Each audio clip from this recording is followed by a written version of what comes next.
Hey folks, Dr. Mike here for Renaissance Periodization, and today's BS topic is the claim, the idea, the notion even that red meat is bad for your health. Terrible, in fact.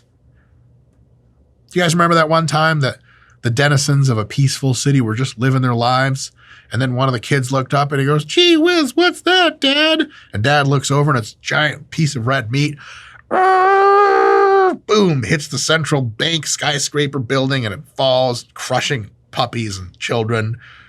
One of the children's heads rolls right under the kid's feet, and he looks down and the kid's got one eye missing and the jaw's all fucked up, and he's like, ah! That's basically what red meat does, but to your body. So claim some folks. Here's the thing. As a scientific community, we did suspect that red meat was bad for health back in the 80s and 90s. And less the scientific community and more like the popular health community. Like people that write major media magazines. Like it's a real great piece for Time magazine. Like, is your dinner table a murder scene? You're like, I not as of yesterday, but how could this be? Read this magazine here, 1988. Red meat is killing your children. You're like, oh, well, that's terrible. And they're made of red meat. The irony. However, the way we got to know that was from huge data sets on tons and tons of people that listed a ton of their different habits and lifestyles, and also listed their red meat consumption. And at first, on average, the people who consumed more red meat seem to have higher rates of strokes and diabetes and obesity and heart disease and gee whiz, all kinds of bad stuff. And many people thought, holy crap, like red meat's bad. But remember, this is only correlation. And this was not adjusted for what were called confounders. Lurking variables that could actually be causing the difference, but making it seem that the difference is caused by whatever you focused on, like red meat. Because it turns out some of these other things may be contributing to the health maladies that red meat eaters actually experienced. Because it turns out that people who eat more red meat on average also tended to exhibit some other sorts of behaviors. For example, red meat eaters also seem to smoke more often, and bigger cigarettes too. I'm kidding. I think cigarettes are all the same size. Never smoked a cigarette that didn't have weed in it. You feel me, family? Your boy's on it. Not right now. Not at work. But probably in about 45 minutes. In any case, people who eat a lot of red meat seem to smoke more. At least back in the 80s and 90s they did. They drink more. Sweet diet. They hate children and flowers and peace, and they're pro-war and all this other bad stuff. So, but maybe it's the smoking and drinking and the otherwise unhealthy behaviors. By the way, they also tend to exercise less. I don't think red meat's causing them to do all these things. And red meat might be the thing that was actually hurting their health. But gee whiz, we know for sure smoking isn't good for you. We know drinking past a very small, several, 1 to 2 drinks a day, a few times a week is bad. And if you drink much more, it's really bad. And it's shown that people that drink a lot and smoke a lot, they really ate a lot of junk food too, and also they had more red meat. Just think of not an actual truck driver, but a stereotype, the worst one you can think of a truck driver. Yeah, I'm a truck, and cigarette, gas tank, alcohol, I'm still driving, bucket, and steak, raw, bloody, that was great. And then chicken nuggets, clearly, fries. You get the picture. Unhealthy behaviors tend to correlate at least somewhat with red meat consumption. So how do we know if it's the red meat causing the troubles or if it's all this other bad stuff that's associated with it, right? So good news. Since the 80s and 90s, our data sets have multiplied in how many people are being analyzed and how many different life variables we're asking people about. It's not just like, hey, do you eat red meat? How much? How much junk food do you eat? Do you smoke? Do you drink? How much? Fuck out of here. That's our study. No, we got tons of other stuff. Exercise, how many vegetables and fruits they eat, stress, pharmacology use, etc. And our statistics that we have are now super powered. A lot of these studies in the 80s and 90s, if you want to do some real hardcore stats, you had to know how to program. Nobody knew how to program, basically.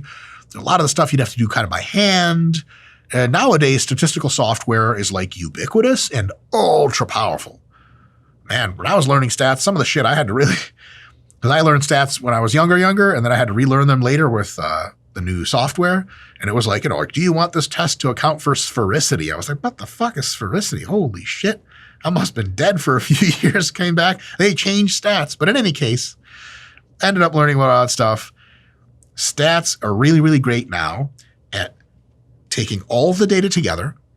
You say, okay, I want to see what is the correlation of red meat consumption, but I have 100 other variables that I've also studied, and I want you statistically, Mr. Computer, to remove them out of the equation, so to speak, so that I can just see the relationship of colon cancer, heart disease, blah, blah, blah, health stuff, just with red meat. Because we know that red meat eaters also tend to smoke more, and that affects health. So if we statistically adjust for cigarette smoking and say, okay, but for red meat eaters that don't smoke more, so to speak, are they at a higher likelihood of all these other bad diseases? And every single time, our surveys got more inclusive of all kinds of variables.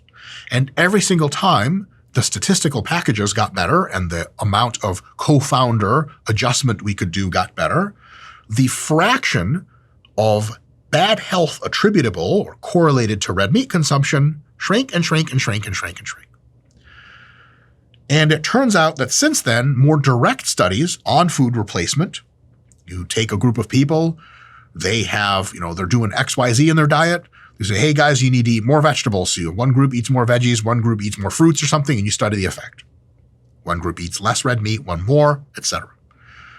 Other studies like that have confirmed this trend, and I'll sum it up the most charitably that I can to the position that red meat is actually bad. And here it is. It's just not clear that red meat in moderation is harmful to health.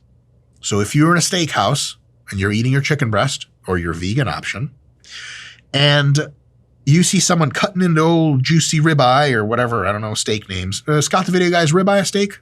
Yes, sir. That's what I had at Outback. I got it. It looked like shit. It was awful. It was terrible. We're not going to have this on this channel. Outback, according to scientific research, Outback Steakhouse is the best steakhouse. And then there's like Morton's or whatever. And then that's it. There's two steakhouses as far as I'm concerned. In any case, if you look at that person and you're like, hey, you're killing yourself, right? I mean, do you have children and you want to take care of your kids? You're just going to die on them tomorrow from this red meat. You are probably overstating the case. Very charitably, very overstating the case. So if it turns out that red meat is bad for health, it looks like it's going to be teeny tiny little contributor, very, very small difference. And it's just not a big deal. It's not terrible for your health for sure. And there's a really good chance that it actually isn't bad for your health at all, especially in moderation. Like a couple times a week you have red meat, a couple times a week you have fish, a couple times blah, blah, blah, blah, blah. Even a couple times a day.